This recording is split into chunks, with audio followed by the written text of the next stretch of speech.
우리가 지난주에는 마태복음 6장 5절부터 이 9절까지, 또 누가복음 11장 1절부터 예수님이 어느 곳에서 기도를 마치시고 일어나셨는데, 제자들이 나도 저렇게 기도하고 싶다, 너무 기도가 풍성하고 은혜롭고 주님과의 그 교제하시는 모습이 너무 보기에 감격이 됐던 것 같아요. 그래서 제자들이 주님께 이렇게 요청합니다. 주님, 요한도 그의 제자들에게 기도를 가르쳐 주더이다. 그러니 우리들에게도 기도를 좀 가르쳐 주십시오. 그래서 이제 여러분 펴놓으신 6장 9절을 보시면 이렇게 시작해요. 너희는 이렇게 기도해라. 그래서 제가 지난주에 뭐라 그랬냐면, 우리가 이제 예수님이 가르쳐 주신 기도를 본격적으로 시작을 하기 전에 한 2달 정도 제가 시리즈로 이 주님이 가르쳐 주신 기도를 함께 여러분들과 말씀을 나눌 텐데, 먼저 주님이 가르쳐 주신 기도를 본격적으로 시작하기 전에 이 기도에 대한 몇 가지 교훈이 있다라고 말씀을 드렸습니다. 첫 번째는 오늘 이 본문도 그걸 말해요. 너희는 이렇게 기도해. 너희는 이렇게 기도해라. 이렇게 기도하라는 것은 이렇게 기도하는 것이 바른 기도야.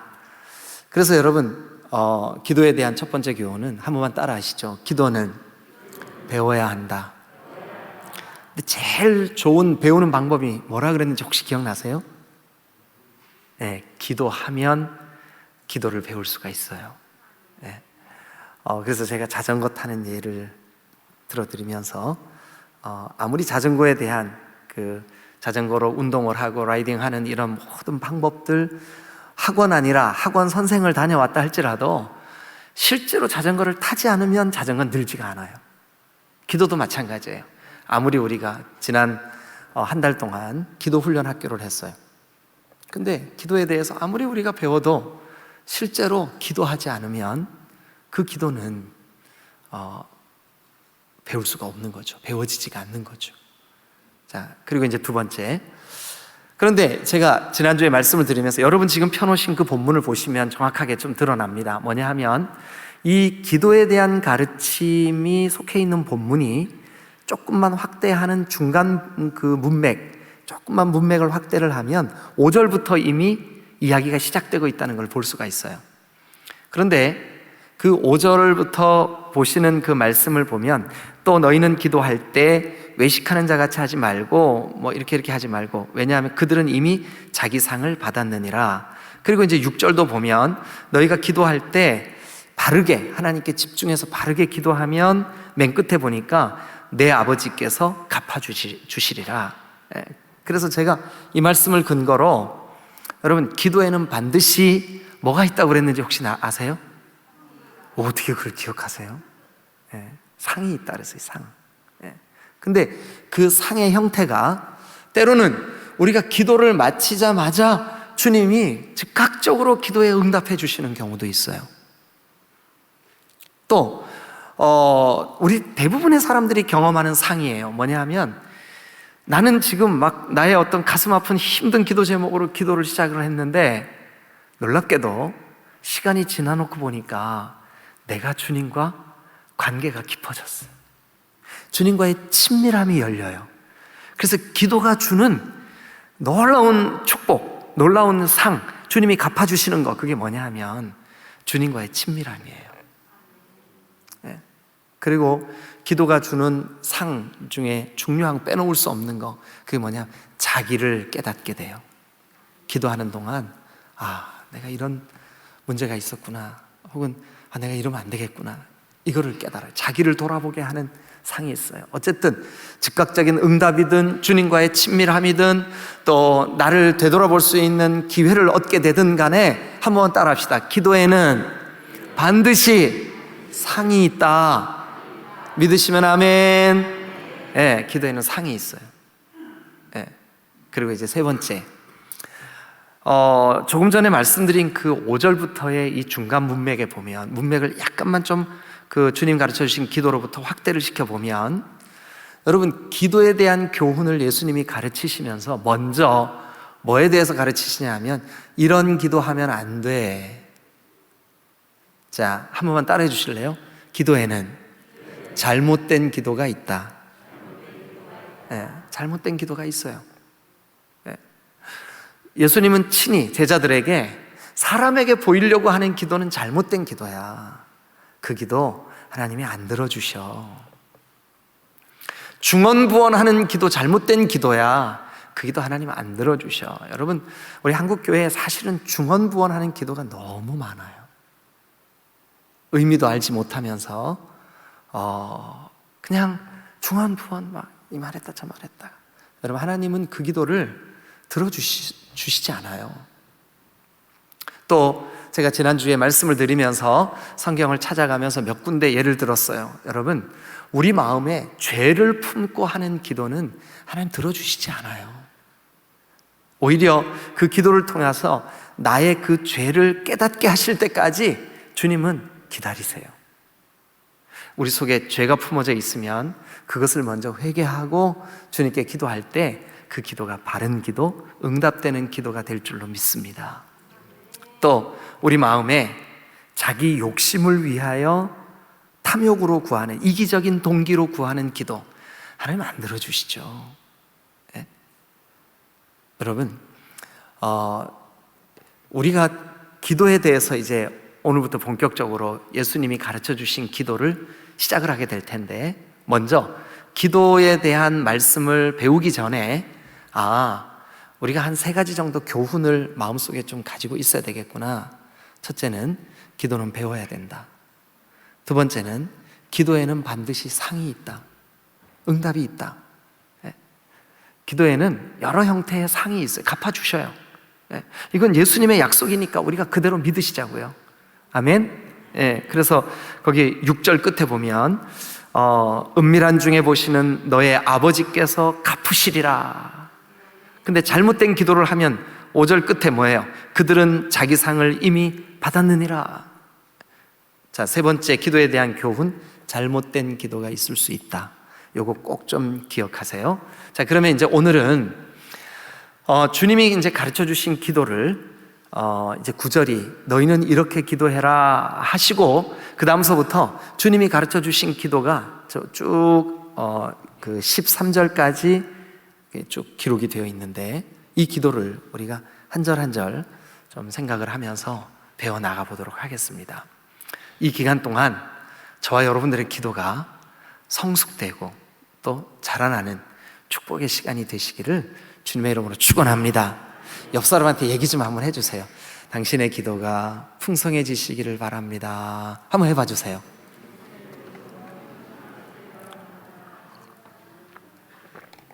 감사합니다.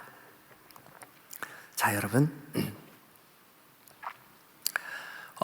지금 번역된 우리 성경에는 그 9절이 그러므로 너희는 이렇게 기도하라, 그 다음에 이렇게 돼 있어요. 하늘에 계신 우리 아버지여. 이 말이 처음 나와요. 그죠? 그런데 물론 이제 그 문법의 차이 때문에, 그 언어라고 하는 그 차이 때문에 그 헬라어 원어로는, 이 본문이 쓰여진 원어로는 아버지 우리들의 이렇게 시작을 해요. 그리고 하늘에 계신 이렇게 시작해요. 그러니까 원어로 보면 이 파테르라고 하는 하나님에 대한 호칭이 먼저 나오고, 그리고 이제 그 다음에 하늘에 계신이 나와요. 그래서 오늘 저는 순서를, 지금 우리가 번역된 성경 가지고 있는 개역 개정은 하늘에 계신 우리 아버지여, 그래서 하늘에 계신이 먼저 나오고 우리 아버지여가 그 뒤에 나오는데, 저는 그 원래 원문에 있는 대로 좀 바꾸겠습니다. 물론 이게 그렇게 중요한 건 아니에요. 이게 바뀐다고 의미가 바뀌어지는 건 아니에요. 그러나 먼저 우리가 기도해야 될 대상이 누굴까? 여러분, 한번 우리 선조들 가만히 한번 생각해 보세요. 굉장히 막연하게 기도했잖아요. 그죠? 그냥 그 큰 바위 앞에 촛불 켜놓고 정한수 떠놓고 막 도대체 누구한테 빈 거예요? 어떤 사람들은 대상도 없는 대상에게 그저 막연히 비나이다 비나이다 그러고 말았어요. 그런데 예수님이 우리에게 기도를 가르쳐 주시면서 두 가지를 분명히 했어요. 하나는 뭐냐 하면 네가 기도하는 대상이 누구야? 네가 기도하는 대상이 누구야? 두 번째는 그 대상이신 그분이 도대체 어떤 분이야? 자, 그게 하늘에 계신 우리 아버지여예요. 자, 다시 한번요. 아버지, 우리들의 아버지, 우리 아버지, 이거는 우리가 기도해야 될 대상이 누군지를 가르쳐 주는 내용이에요. 우리가 기도하는 대상, 우리의 기도를 듣는 대상, 우리가 기도할 때 반드시 그분이 누구지? 그걸 알아야 되는구나. 그래서 예수님이 너희들 그냥 막 중언부언하고 아무렇게나 기도 그렇게 하지 마. 네가 기도하는 대상이 누군지를 분명히 해.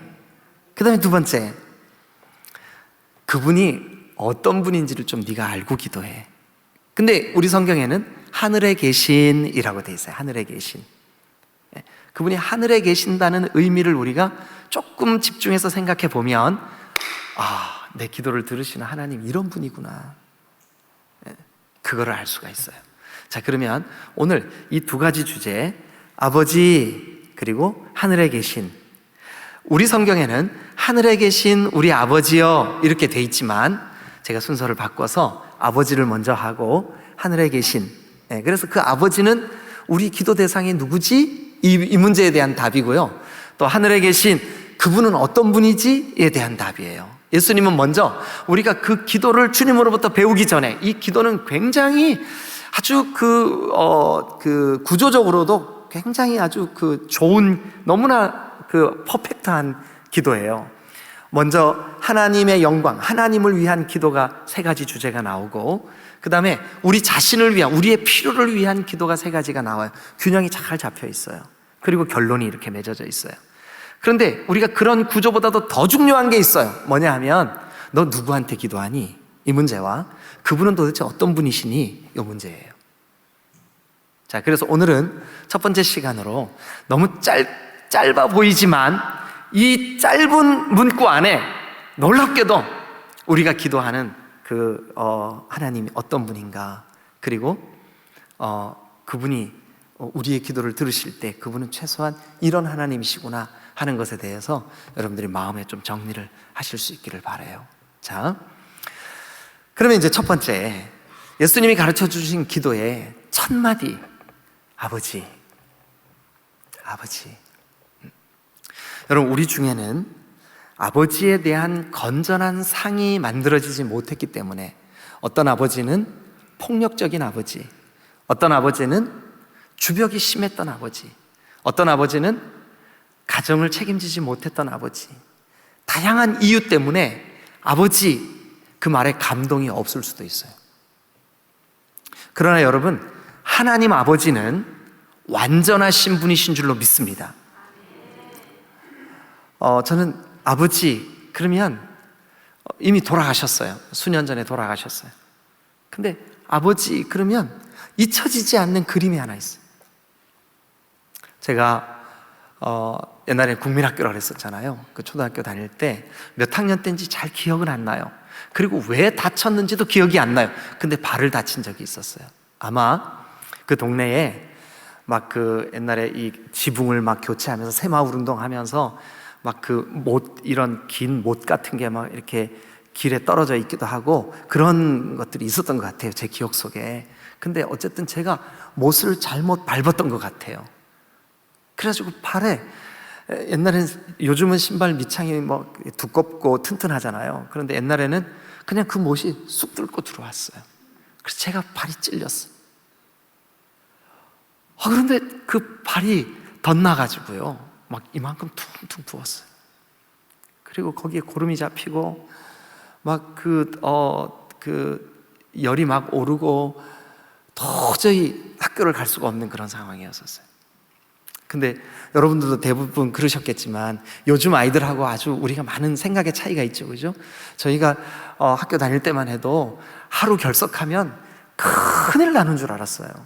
그래서 여러분들이 안 믿어주셔도 할 수 없어요. 제가 6년 개근했어요. 결석을 한 번도 안 했어요. 6년 동안.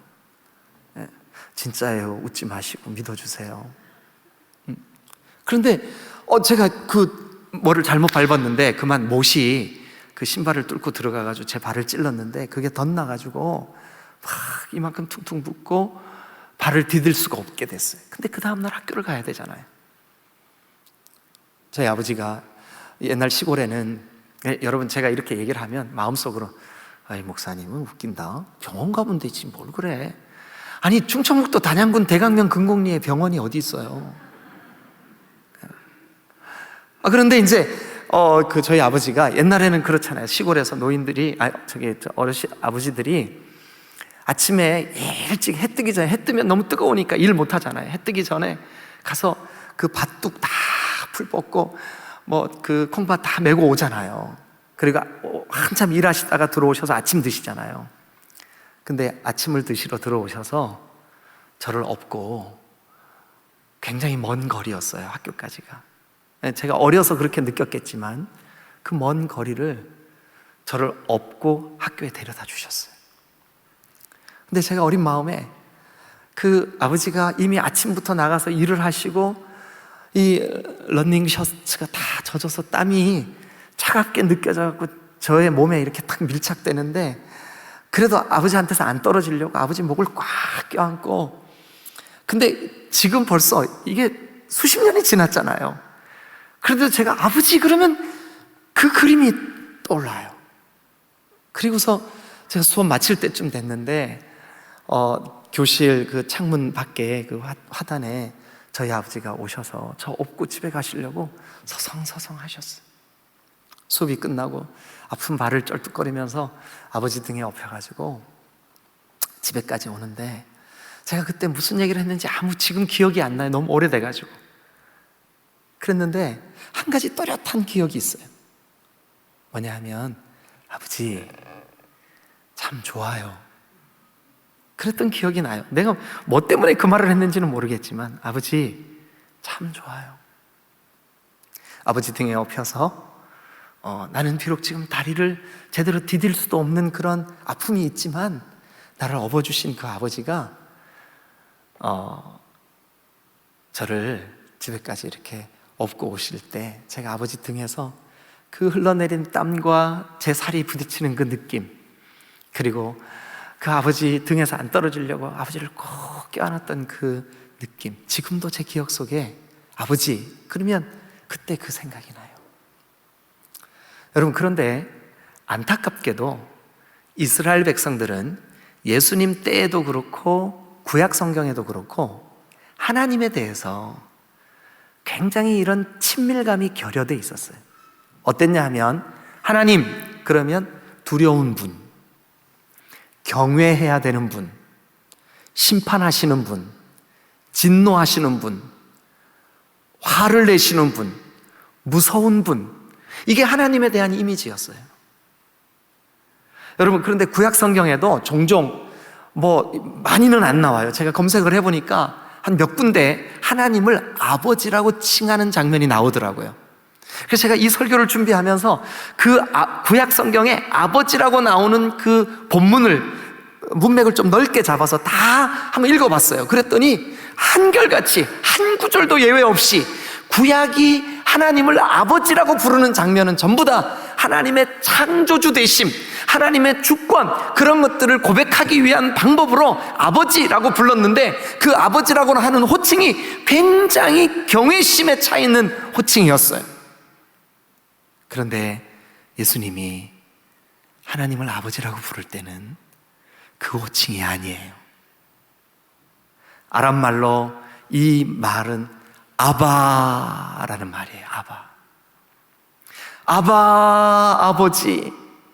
그러니까 예수님은 예수님이 오실 때까지 아무도 하나님에 대해서 친밀감 있는 아빠, 아버지라고 불렀던 그 호칭을 써보지 않은, 그래서 어쩌면 예수님은 그렇게 하나님을 부르는 것 때문에 어려움을 겪으셨을 수도 있어요. 왜 그러냐 하면 너 신성모독이야. 어떻게 천지를 지으신 전능하신 하나님 앞에 아빠라고 부를 수가 있어? 네가 무슨 하나님의 아들이야? 이게 굉장한 시비거리가 되었다고요. 그러니까 예수님 입장에서 이 호칭은 사실 굉장히 조심스러운 호칭인데, 예수님은 자유롭게 하나님 앞에 아바, 아버지.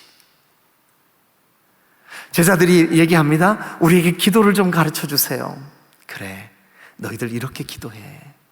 제일 먼저 하나님이 우리의 아바, 아버지셔. 여러분, 우리를 친밀감 있게 따뜻하게 업어주시고 붙잡아 주시고, 우리의 고통스러운 삶의 모습들을 여러분 그대로 다 부둥켜 안아주시는 아바, 아버지. 그게 예수님이 가르쳐 주신 기도의 첫 번 등장하는 호칭이에요. 그러니까 이 호칭 속에는 네가 기도해야 될 그 대상이 누군 줄 알아? 네 아버지야. 네 아버지야. 여러분 잘 아시다시피 근래에 제가 우리 디딤돌교회 성도들을 한 가정 이렇게 신방하고 있어요.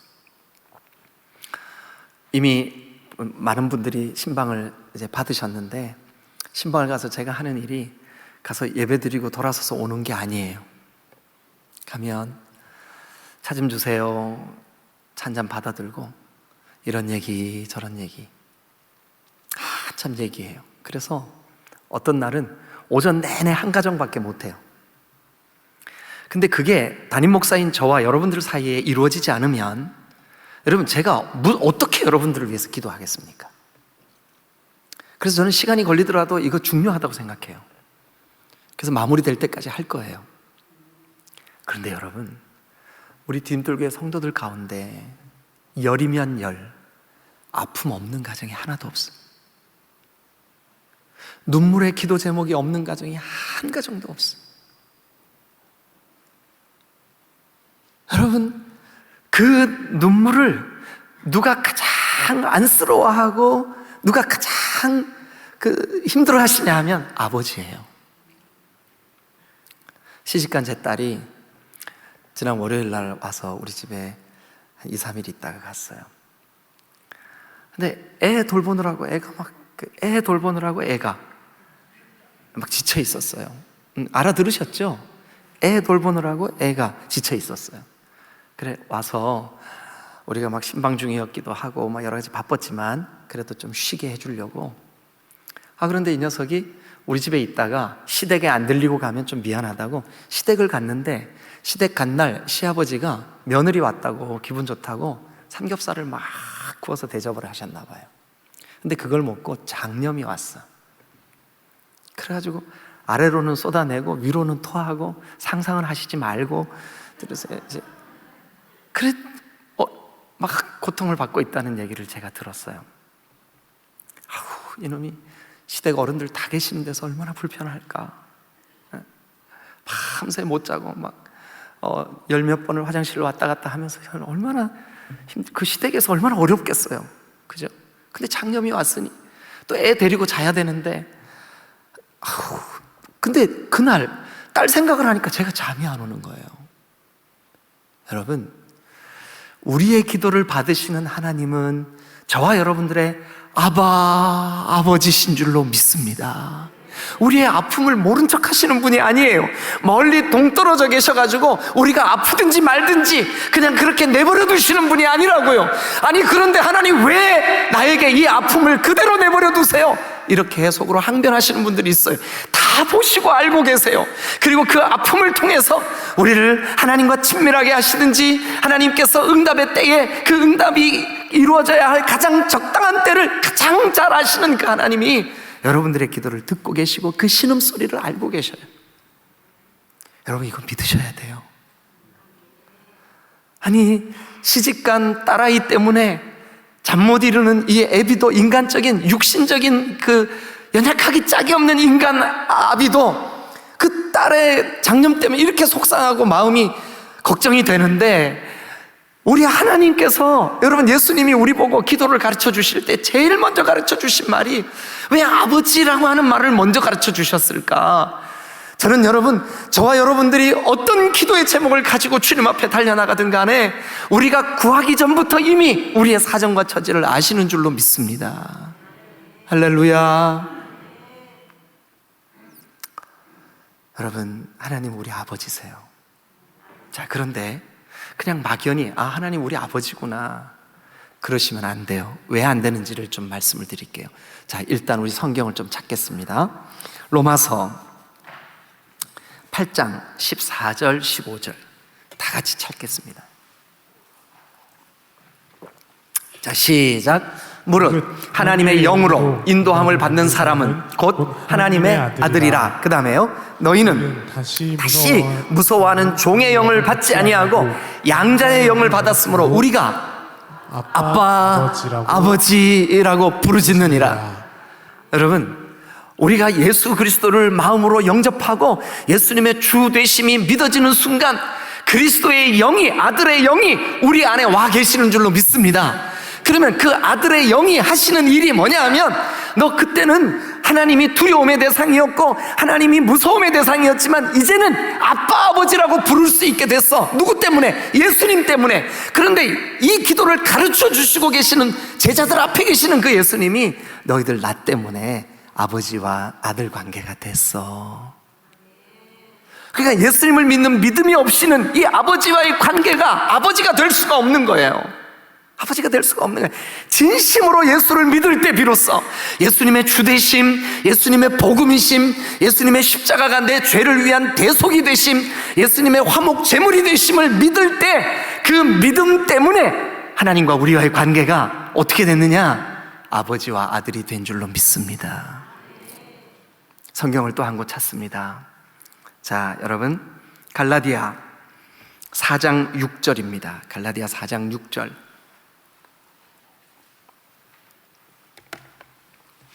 다 같이 읽겠습니다. 시작. 너희가 아들임으로 하나님이 그 아들의 영을 우리 마음 가운데 보내사 아빠, 아버지라 부르게 하셨느니라. 여러분, 이단 신천지는 아들의 영이 이만희에게만 임했다고 가르쳐요. 그렇지 않아요. 성경을 보세요. 그 아들의 영이 믿는 우리 각 사람 속에 임하여 있는 줄로 믿습니다. 그러면 아들을 나의 구주로 영접하는 순간, 여러분, 우리는 아버지와의 관계가 아빠, 아버지라 부를 수 있게 된 줄로 믿습니다. 할렐루야. 그러니까 여러분, 우리가 하나님을 아빠, 아버지라고 부르려면 먼저 선결되어져야 되는 문제가 하나 있어요. 뭐냐 하면 예수님을 진정으로 믿을 때 아빠, 아버지가 우리의 아버지가 되시는 줄로 믿습니다. 그 아버지가 우리의 기도를 받으시는 분이, 자기의 하나밖에 없는 아들 독생자를 우리에게 십자가에서 잔인하게 내어주시기까지 우리를 사랑하신 그 아버지가 어찌 그 아들과 함께 우리에게 모든 것을 선물로 주시지 않겠습니까? 여러분, 구하면 주실 줄로 믿습니다. 자, 이제 두 번째 주제로 한번 넘어가 보죠. 두 번째 주제는 뭐냐 하면 하늘에 계신이라는 주제예요. 하늘에 계신. 먼저 아버지여, 이거 잊지 말고 좀 기억하세요. 두 번째는 하늘에 계신. 근데 하늘에 계신 아버지, 하늘에 계신 하나님이시잖아요. 그래서 이 주제는 하나님이 어떤 분이시지? 이 주제예요. 자, 먼저 이게 성경에서 하늘에 계신 할 때 그 하늘의 의미를 조금만 우리가 살펴보죠.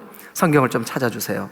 어디를 펴시냐 하면, 자, 신명기 26장 15절입니다. 신명기 26장 15절 다 같이 읽겠습니다. 시작. 원하건대 주의 거룩한 처소 하늘에서. 그러니까 하늘은 지금 신명기에서는 뭐래요? 하늘, 하나님의 처소래요. 아멘. 하나님이 거하시는 처소, 거룩한 처소. 신명기에서는 하늘을 하나님이 계시는 곳이라고 우리에게 말씀해 주고 있어요. 또 성경을 한 곳 찾겠습니다. 자, 열왕기상 8장 30절입니다. 열왕기상 8장 30절 다 같이 읽겠습니다. 시작. 주의 종과 주의 백성 이스라엘이 이곳을 향하여 기도할 때 주는 그 간구함을 들으시되 주께서 계신 곳 하늘에서 들으시고. 그러면 자, 요 문장만 딱 보십시다. 하늘이 열왕기상에서는 누가 계신 곳으로 묘사되고 있어요. 그러니까 우리가 생각하는 저 하늘 파란 공간, 그거 얘기하는 걸까요? 아니면 하나님이 통치하시는 이 모든 영역을 하늘이라고 부르는 걸까요? 예수님이 우리에게 기도를 가르쳐 주실 때 하늘에 계신 이라고 하는 말은 뭐냐 하면 하나님이 통치하시는 이라고 하는 말이에요. 하나님이 다스려 주시는. 여러분, 만약 제가 아주 가슴 아픈 어떤 은밀한 기도 제목을 가지고 정말 어찌할 바를 몰라서 우리 교회 지하 2층 저 깊은 구석방에 들어갔다고 치십시다. 햇빛도 한 조각 안 들어와. 그런데 그곳에서 하나님, 아버지 기도한다고 치십시다. 근데 그 기도를 하는 가운데 하나님의 임재가 느껴졌어요. 그리고 하나님과의 친밀함이 누려졌어요. 그러면 지하 2층도 어딜까요? 하늘인 거죠. 하늘. 시편은 말합니다. 내가 저 바다 끝, 그래서 하나님의 낯을 피할 수 있는 곳이라고 여겨지는 저 바다 끝, 그 바위 위에 숨을지라도 거기에 하나님이 계신다고 시편 저자는 고백하고 있어요. 그러니까 여기 하늘에 계신 이라고 할 때는 하나님이 통치하시는 이라고 하시면 돼요. 그런데 하나님이 이 온 우주 만물을 말씀으로 창조하시고 그분이 통치하시지 않는 곳은 없는 줄로 믿습니다. 그러니까 이 말은 다른 말로 하늘에 계신 이라고 하는 말은 어디든지 계시는 이라는 뜻이에요. 그러니까 하나님은 어떤 하나님일까요? 어디든지 계시는 하나님이에요. 어디든지 계시는 하나님.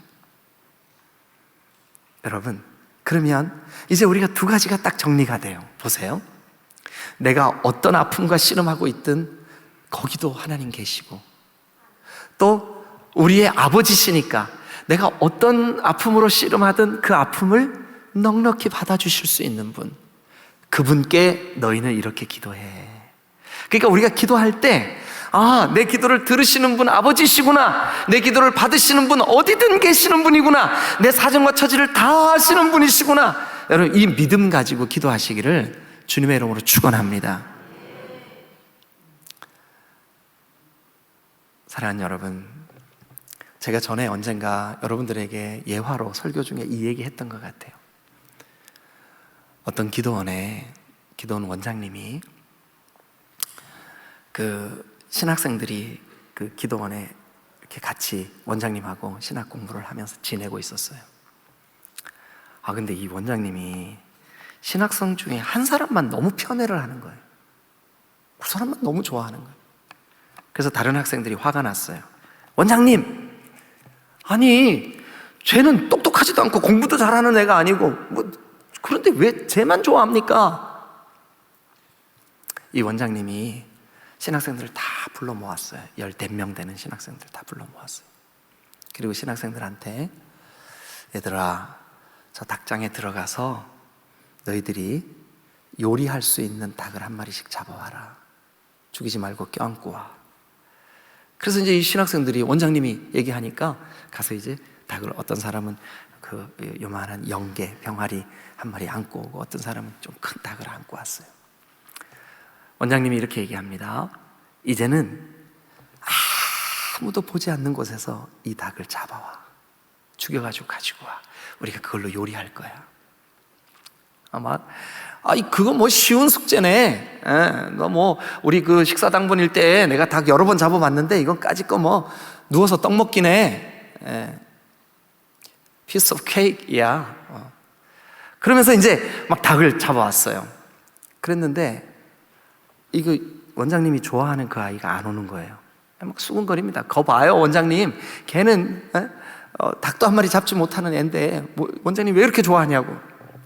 근데 아주 울상이 돼가지고 얘가 닭도 죽이지도 못하고 그 살아있는 닭을 꼬꾸닥꼬꾸닥 하는 닭을 이렇게 안고 엉거주춤한 모습으로 원장님 앞에 왔어요. 원장님이, 얘야, 너 왜 내 말에 순종하지 않았어? 이 닭을 아무도 없는 곳에 가서 죽여가지고 오라 그랬잖아. 예, 원장님, 제가요 아무도 없는 곳을 찾았어요. 혹시 저 담 밑에 아무도 없을까? 그래서 거기 아무도 보지 않는 곳이라고 생각하고 가서 닭을 잡으려고 하는데 하나님이 이렇게 지켜보고 계셨어요. 제가 아무도 없는 창고 안에 문을 안으로 걸어 잠그고 설마 여기는 아무도 없겠지 하고 닭을 잡으려고 하는데 거기에도 하나님이 계셨어요. 아무리 찾아도 하나님이 안 계신 곳은 없었어요. 그러면서 그만 눈물을 퍽 쏟아낸 거예요. 순종 못해서 죄송해요. 이 원장님이 학생들에게 이렇게 말을 합니다. 얘들아, 내가 이 아이를 좋아하는 그 이유를 이제 알겠니? 여러분, 하늘에 계신다라고 하는 이 말은 하나님이 어디든지 계신다는 뜻이에요. 특별히 하나님 나를 좀 다스려 주세요 하고 하나님의 통치를 기대하는 사람들에게는 더더욱 그 하나님 저와 여러분들을 보시고 아시는 줄로 믿습니다. 그런데 아버지여라고 하는 말은 그 하나님이 우리에게 너무나 친밀하셔서 우리를 안아주시고 업어주시는, 우리를 들어주시는, 그런데 그 하나님이 어디든 계셔서 우리가 어떤 기도 제목으로 아뢰든 간에 하나님이 다 보시고 아신다고 여러분, 그 믿음 가지고 기도하시기를 바라요. 너희는 이렇게 기도하라. 이제 그 첫 문장인 하늘에 계신 우리 아버지여, 여러분 기도하실 때마다 이걸 떠올리시고 그 마음을 가지고 하나님 앞에 기도하시기를 주님의 이름으로 축원합니다. 기도하시겠습니다.